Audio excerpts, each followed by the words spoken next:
नौजवान था और यतीम भी था। शौक बन गया दीन पढ़ने का। मोहल्लेदार इलाके वाले कहने लगे कहाँ से कमाएगा, ना बाप है ना माँ है ना घर है, कहाँ से। हजरत रूमी कहते हैं नौजवान ने जंगल में झोंपड़ी लगा ली। वहाँ वो सुबह मदरसे जाता, शाम को जंगल में रहता, वहाँ अल्लाह अल्लाह करता, सबक याद करता। एक दिन बादशाह की बेटी रास्ता भूल गई, जंगल में आई सहेलियों के साथ, बॉडीगार्ड भी साथ थे पर रास्ता भूल गई। खोती खोती शाम हो गई, ऐसी खोई कि जब रात गहरी हो गई तो आके उस नौजवान के पास रुकी और चिल्लाने लगी। शेर के दहाड़ने की आवाज आती है, भेड़िए के बोलने की आवाज आती है। नौजवान अकेला, सहेलियां बिछड़ गई, गार्ड बिछड़ गए। कहने लगी मैं परेशान हूँ, मुझे जगह मिल जाएगी। नौजवान कहता मैंने शहजादी देखी और मुझे भी पता था कि घर एक ही है और आग को अंदर से दरवाजा भी बंद करना पड़ता है, जंगल जानवर भी आ जाते हैं।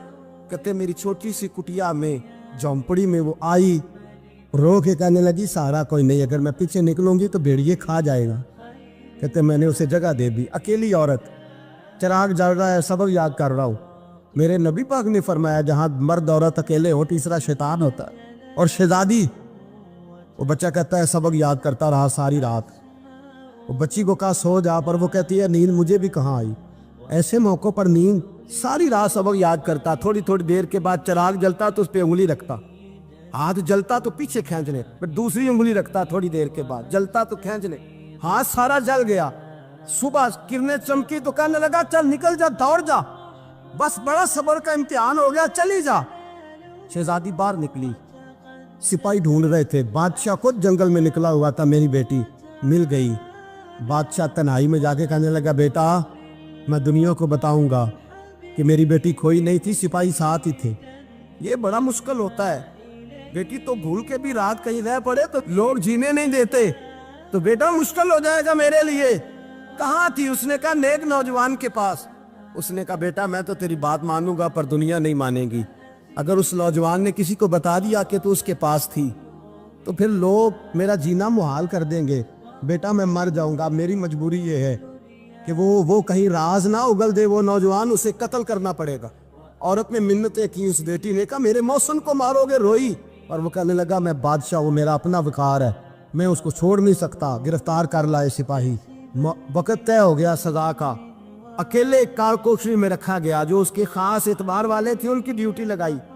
बादशाह ने बुलाया, पहले बिलम आया। औरत कहने लगी, बेटी कहने लगी एक दफा तो बुलाओ ना, एक सवाल बस पर्दे में रह के पूछना है और फिर जो आपका जी चाहे, मेरे मौसम को मारना तो है, तो मर्जी आपकी। सामने खड़ा किया, नौजवान पर्दे के पीछे, औरत खड़ी हो गई। बादशाह बीच बैठ गया। बीबी कहने लगी सारी रात बेदार मैं भी रही, सोया तू भी नहीं। वो जो तू चिराग के करीब हाथ लगा के जलाता था वो समझ नहीं आई। नौजवान रो पड़ा, कहने लगा क्या करूं, मैंने रसूलुल्लाह का दीन पढ़ा है, क्या करूं, मैंने हुजूर का दीन पढ़ा है। मैंने पढ़ा है कि जानी को सबसे नीचे दोज़ख के सबसे निचले दर्जे में जलाया जाए, उसे जहन्नमियों का पीप और रेशा पिलाया जाए, कंद खिलाया जाए। ये रवायतें पड़ी हुई थी। थोड़ी थोड़ी देर के बाद शैतान मुझे कहता था बदकारी कर ले। मैं अपना हाथ उसी वक्त जब शैतान मशवरा देता तो मैं आग पे करता। मैं कहता अगर ये बर्दाश्त हो गई तो वो भी हो जाएगी। जब हाथ जलता तो मैं समझ जाता नहीं तुझसे तो ये नहीं बर्दाश्त होती तो वो कैसे होगी।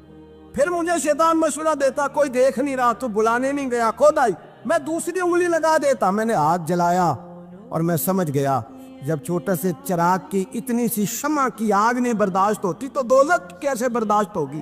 कहता मैं बाज आया। बादशाह ने ये कहानी सुनी, लफ्ज सुने तो चीख मार के रोया। कहने लगा ओ तालिब इल्म, तू तो मेरे नबी का सच्चा गुलाम है और मेरे रसूल के जो सच्चे गुलाम होते हैं उन्हें फांसियां नहीं दी जाती, उन्हें तख्त पर बिठाया जाता है। अब तुझे सजा नहीं होगी बल्कि मैं अपनी बेटी का निकाह तेरे साथ करूंगा और मेरे बाद इस सल्तनत का बादशाह भी तू ही बनेगा। अब वो नौजवान वहां नारे लगा रहा है, कहता लोगों तुम मुझे कहते थे दीन से क्या मिलता है, दीन से तो अल्लाह तख्त व ताज भी अता फरमा देता है। अगर नौजवान शर्मो हया वाले बन के रहे अल्लाह सारी इज्जतें दे देगा। देखे ना अल्लाह के फजल से इज्जत मिलती है और जब कोई इज्जतदारों जैसा काम ही ना करे। एक बात और अर्ज करनी है पर वक्त थोड़ा रह गया। जवानों, मैं ना जब कभी परेशान होता हूँ ना तो मैं ये वाली बात खोल के पढ़ता हूँ वाला, ये बात ढारस बनाती है, ढारस توانائی دیتی ہے, پورا مضمون باندھا ہے. اعلیٰ حضرت کہتے ہیں بہروپیہ تھا, مداری, روپ بدل بدل کے دکھایا کرتا تھا, بادشاہوں سے انعام لیتا تھا. ایک دن اورنگزیب عالمگیر کے پاس آ گیا, کہنے لگا میں روپ بدلوں گا, اگر آپ پہچان نہ سکے تو میں انعام لوں گا. آپ نے فرمایا میں کوئی ایسے ویسا بادشاہ نہیں, کہا مجھے دھوکہ دینا مشکل ہے. کہا نہیں, میں روپ بدلوں گا. حضرت اورنگزیب عالمگیر بڑے نیک بادشاہ گزرے, بڑے پرہیزگار. وہ بہروپیہ کہنے لگا میں روپ بدلوں گا, آپ نہیں پہچان سکیں گے. فرمایا چل جتنا تیرے اندر زور ہے لگا لے. حضرت نے اعلان کیا کہ میں نے فوجی بھرتی کر دیں, 2 ماہ کے بعد ٹیسٹ ہوگا. وہ 2 مہینے دوڑتا رہا, رنگ روپ بناتا رہا, آیا ٹیسٹ دینے, 2-3 سپاہیوں کا امتحان لیا. اس کی باری آئی تو 10 روپے دیے, کہنے لگے تیرے آنے جانے کا کرایہ میں نے تجھے پہچان لیا ہے. کچھ دنوں کے بعد جانے لگے سفر پر, تو بھکاری آ گئے خیرات مانگنے. اس نے بھی سارے منہ پر سیاہی مال لی, کپڑے پھاڑ لیے, سر کے بال مڈا لیے, پگے تک کٹا لی, بدرنگ ہو کے آیا. کاسا آگے کیا تو حضرت نے 10 روپے ڈالے, کہنے لگے تیرے آنے جانے کا کرایہ میں نے پہچان لیا ہے. کچھ دن گزرے تو ٹیچر کی ضرورت تھی. اس نے منہ سے بڑی کر لی, داڑھی نکلی لگا لی, سر پہ جنا کیپ پہن لی, ایک شیروانی لے لی اور ہاتھ میں چھڑی پکڑ کے آیا. کہنے لگا میں استاد ہوں, 2-4 بندوں کا امتحان لیا, اس کی باری آئی تو 5 روپے دیے, 10 روپے دیے, کا تیرا کرایہ میں نے پہچان لیا. 2 سال گزر گئے. وہ جب بھی آتا حضرت پہچان لیتے. ایک دن سفر پہ جا رہے تھے, بہت بڑا لشکر تھا, جہاد کرنے جا رہے تھے اورنگزیب عالمگیر. تو دیکھا ایک پہاڑی ہے, پہاڑی پہ لوگ جا بھی رہے ہیں آ بھی رہے. اورنگزیب عالمگیر پوچھنے لگے یہاں کیا ہے؟ کہنے لگے بابا جی بیٹھے ہیں دعا کرتے ہیں, اللہ کے نیک بندے ہیں. اورنگزیب کہنے لگے یار پرانے لوگ سارے ہی اللہ والوں کو مانتے, یہ بھی مصیبت آئی ہے جتنی نہیں آئی ہے, سارے لوگ ہی مانتے. کہنے لگے ذرا میں دعا نہ کرا لوں, بچے کام جا رہا ہوں. اورنگزیب بادشاہ تھے, بادشاہ لوگ نازک مزاج ہوتے ہیں. گھوڑے سے اترے, بڑی مشکل سے پہاڑی پہ چڑھے, اوپر گئے تو لائن لگی ہے, بابا جی غار میں بیٹھے. کہنے لگے میں نے ملنا ہے, میں اورنگزیب ہوں. انہوں نے کہا ہمارا بابا اس طرح کا پیر نہیں کہ امیر آئے تو رنگ اور ہو, غریب آئے تو اور ہو. یہاں اگر ملنا ہے تو لائن میں لگ جاؤ, سب ایک جیسے.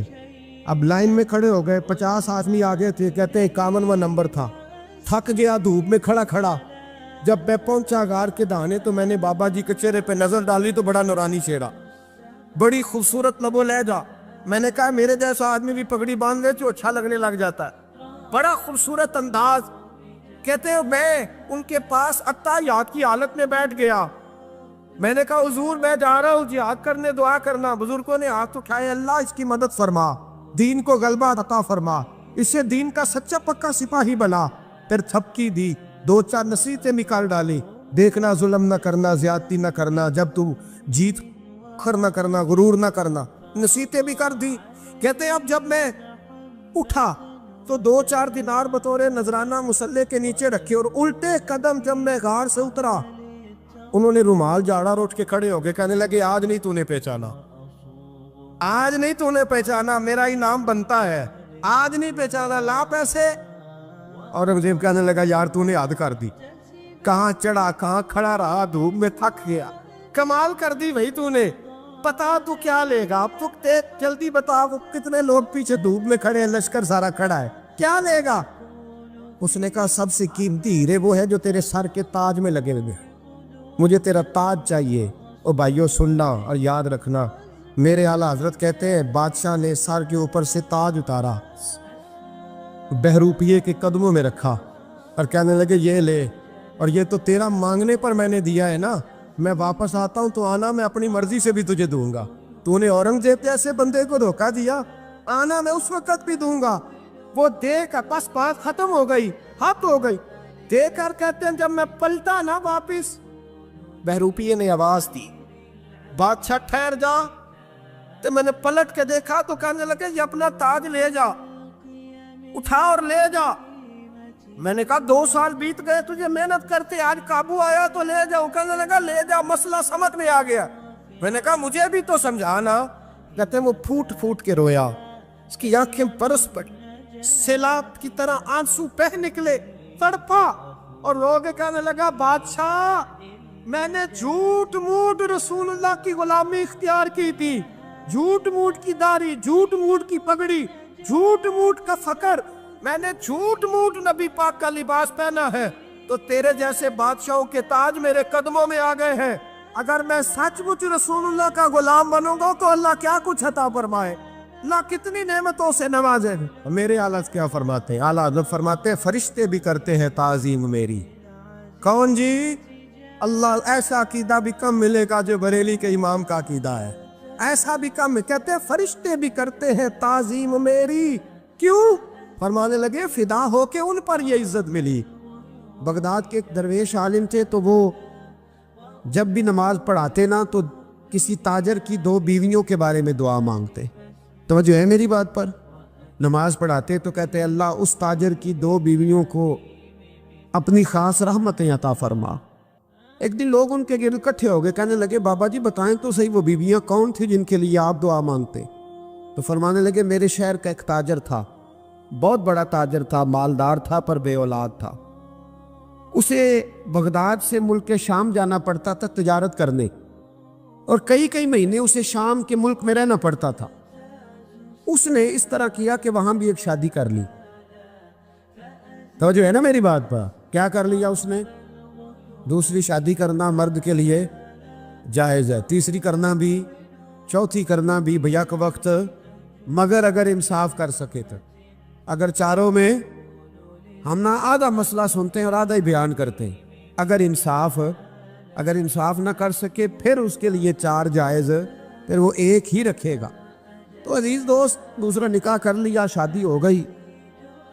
अब वो वहाँ कुछ ज़्यादा वक्त गुजारने लगा, मालदार आदमी था, बीवी को मकान भी लेके दे दिया।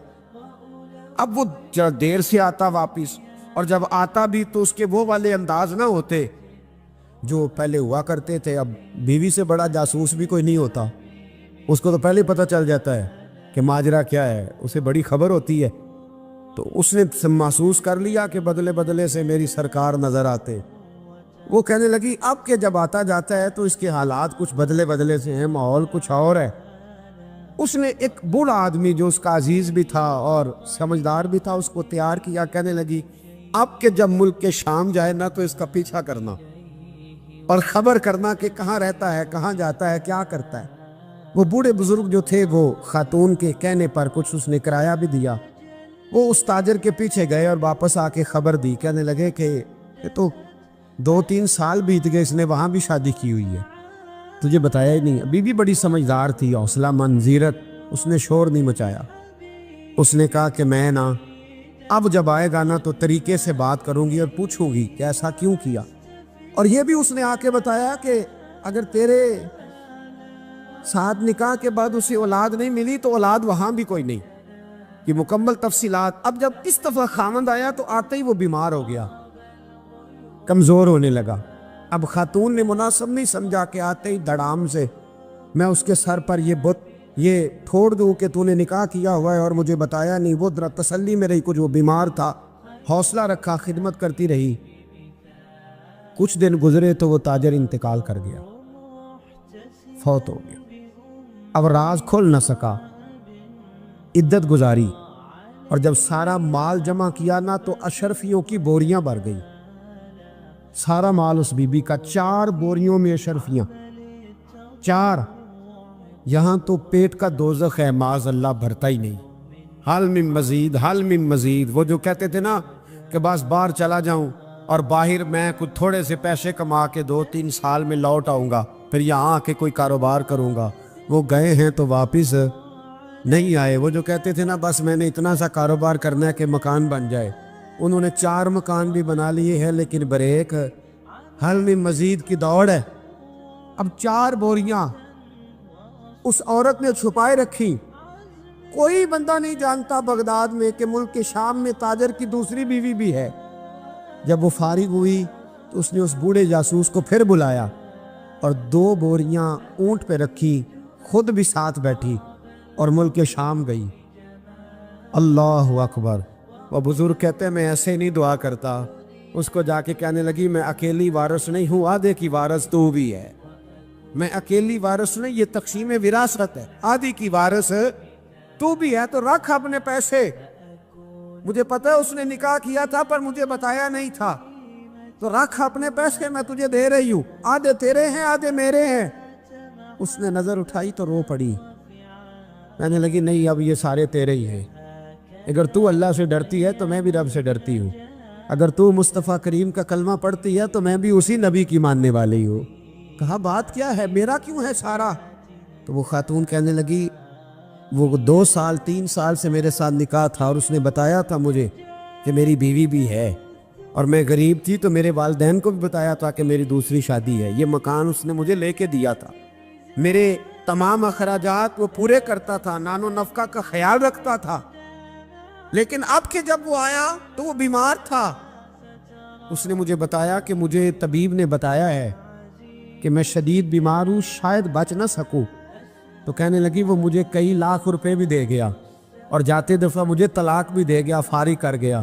کہنے لگا تو جہاں چاہے میرے بعد نکاح کر سکتی ہے، اور کہنے لگا میں چاہتا تھا پہلی بیوی کو بتا دوں، موقع نہیں بنا اور اس کا دل نہ ٹوٹے، بتا نہیں پایا، لہذا وہ مجھے ڈھیر سارے پیسے دے چکا ہے، سارا میرا حصہ مجھے پہلے سے دے چکا ہے۔ میری بہن اب یہ 4 بوریوں میں سے 2 میری نہیں بلکہ 4 کی 4 ہی تیری ہے، تو ہی اس کی حقدار ہے۔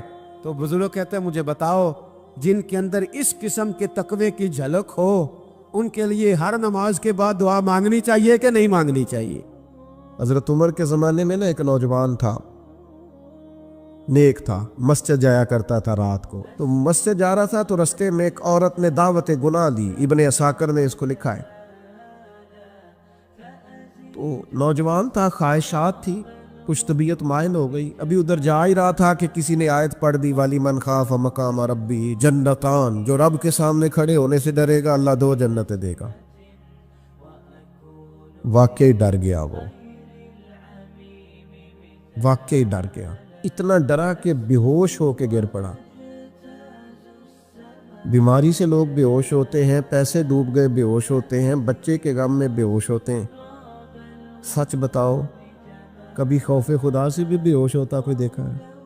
ہمارے ہاں تو روز مرہ ہی نہیں ہے بھائی، اور بڑی باتیں ہیں بے ہوش ہونے کی، ڈرنے کی، غش کھانے کی۔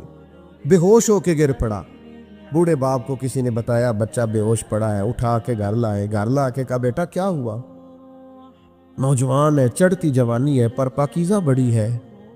کہنے لگا ابا جی گناہ کی طرف چلا گیا تھا پر میں نے آیت سن لی جو اللہ کے سامنے کھڑے ہونے سے ڈرے گا رب 2 جنتیں دے گا، میں ڈر گیا تھا، رب واقعی 2 جنتیں دے گا۔ باپ رو پڑے، ابا جی کی آنکھوں میں آنسو آئے اور کہا پتر اللہ بڑا مہربان ہے، اس کے وعدے سچے ہیں، واقعی 2 جنتیں دے گا۔ اس نے پھر ایک چیخ ماری اور اس طرح کی ماری کہ اس کی روح ہی پرواز کر گئی، روح ہی پرواز کر۔ کشتگان خنجر تسلیم را، عشق کی خنجر سے قتل ہو گئے لوگ۔ صبح حضرت عمر کو پتا چلا کہ انہوں نے تو رات جنازہ بھی پڑھ دیا، تدفین بھی کر دی۔ جناب عمر فرمانے لگے اتنا نیک نوجوان خوف خدا سے دنیا سے چلا گیا، مجھے کیوں نہیں بلایا میں جنازہ پڑھتا؟ فاروق اعظم فرما رہے ہیں میرا شوق تھا میں اس کا جنازہ پڑھتا۔ کہ حضور